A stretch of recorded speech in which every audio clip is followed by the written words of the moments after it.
This week, we've been walking through Richard Foster's suggestions for how to embrace God's call for social justice in our own spiritual lives. So far, we've accepted the call, we've gotten the facts, we've become an advocate, and we've gotten involved in ministries of social justice. But today, his fifth step is going to make us all very, very nervous. I'll warn you now, so be ready. Foster says the next step is to become politically involved for the sake of the poor.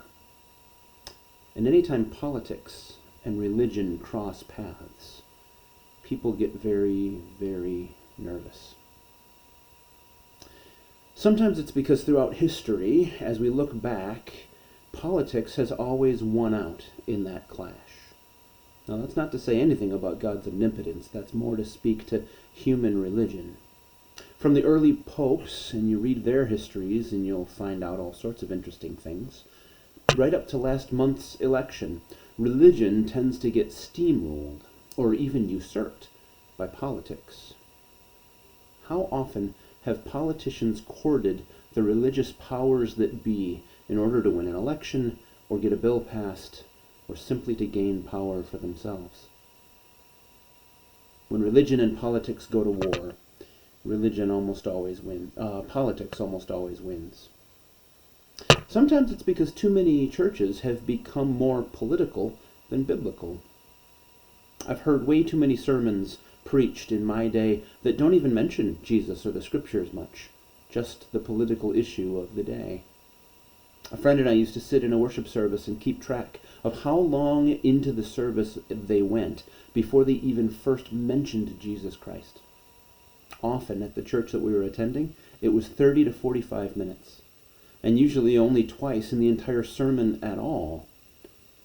And it was a regularly and boldly evangelical church. Sometimes we get nervous about this just because we get nervous about political issues in general. The Bible usually stands on the opposite side of political issues from the world powers around us. So in politics, I find that our allegiances are laid bare. Will we follow the political agenda, or will we follow the scriptures? And that's usually very uncomfortable for us as Christians and as the church. Richard Foster has a quote that he uses, and he says this: "Life is political. And if we refuse to influence public policy, somebody else will." Back in the old world, which is what we're starting to call the pre-COVID days, which was just last February, our pastoral staff were reading together a book called To Change the World. This book by James Hunter laid out the history of large-scale change in our world. Now, since we put the book on hold, I got to admit I've only read the first half, so I admit my limitations right now. I'm excited to read the second half. I just haven't had the chance. But Hunter's theory is that the change the world one heart at a time idea of most churches simply doesn't work for big change. Again and again, history and trial and test has shown this method to be simply ineffectual when it comes to big-scale changes.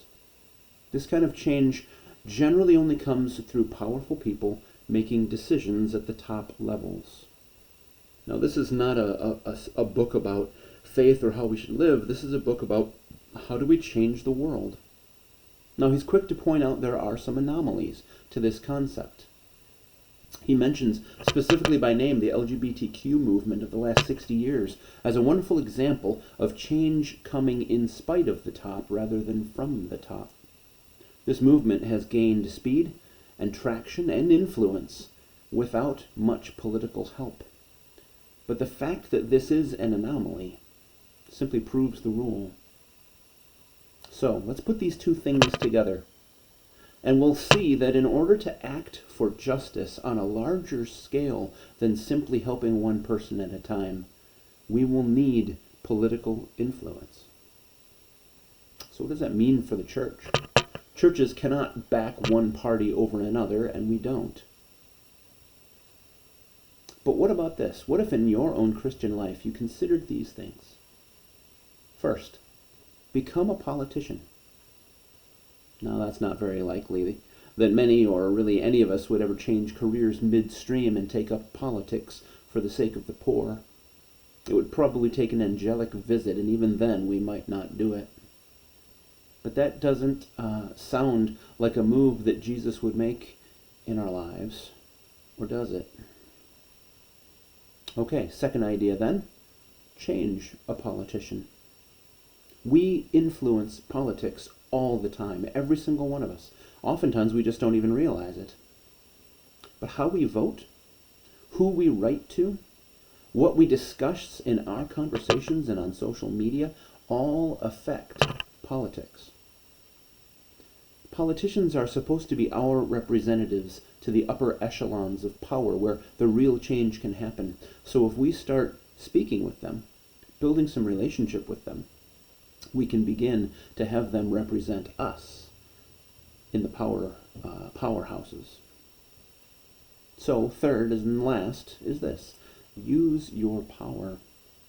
Today we hear a lot about privilege and its shamefulness when so many others are suffering. In discussions about gender, about race, about location or wealth or a host of other things, privilege is seen as a horrible thing held by horrible people who hold other people down in order to gain it. And a lot of times that's true. I happen to hold that view myself. However, we also need to recognize that, like all things, it's bad when we use it poorly or selfishly. But privilege is also power. And it's power that we can use to change the world for God. Is your privilege a means for your own comfortable life? For your pride? For your security? For safety or peace? If so, those things are coming at a cost to other people who don't have the same privilege that we have. And at that point, privilege becomes evil. But what if our privilege was a tool that we could use as advocates for the lost, the last, the least, and the littlest in our society? What if it was about influence on behalf of, influence to support those who are knocked down? What if it was for serving others, and in so doing, becoming more like Christ ourselves? What if we decided to use our influence for God rather than for ourselves? All of these are possibilities.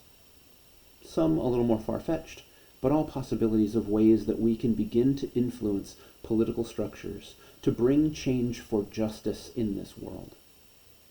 So write to a local lawmaker, write to the mayor, write to your senators or your representatives in the House. Tell them how you feel, tell them what you believe, tell them what you think. And trust me, when enough people do it, it gets results. All right, it's good talking to you today. Like I said, I hope you're not too uncomfortable. I hope you stuck with me. But I will see you tomorrow with another, perhaps less uncomfortable topic.